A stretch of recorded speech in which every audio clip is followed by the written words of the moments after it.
When Autumn's colleague Dr. Karen Bruce heard about it, she knew right away her friend had suffered an entrance death.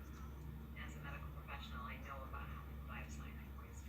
1 week ago, Valentine's Day, creative writing teacher Stacy Lapel's class was playing music, writing love letters, when the fire alarm went off. As students filed into the hallway, she heard gunfire.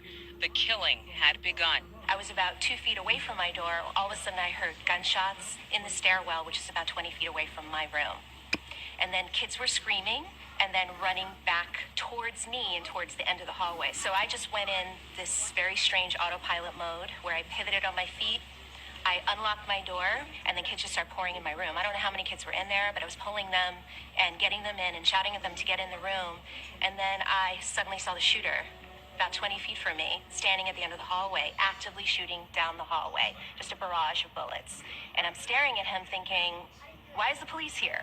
This is strange, because he's in full metal garb, helmet, face mask, bulletproof armor, shooting this rifle that I've never seen before. I don't know when I decided it was the right time to close the door. I grabbed the handle with both hands, and that's when I got nicked or grazed or whatever you call it.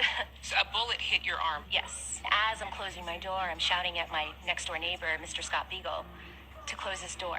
And he's the kind of man that would just keep that door open a little longer. You know, he's all about the kids, you know, but he couldn't see the shooter. I had a good visual of him, which is why I yelled at him to shut his door now. I heard him shoot a barrage of bullets into Mr. Beagle's room.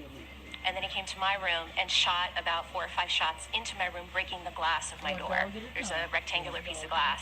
And I heard him continuously shooting down the hallway. And I never really knew when he left because we just thought he was still there. It was so quiet. And then all of a sudden I hear helicopters outside, far, far in the distance, it seemed to me.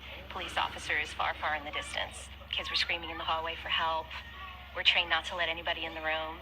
And I would say a good 45 minutes went by, maybe an hour, and when we heard the SWAT team come on the floor, but I still didn't trust that it was them because they were banging on the doors. Police let us in. No one got up.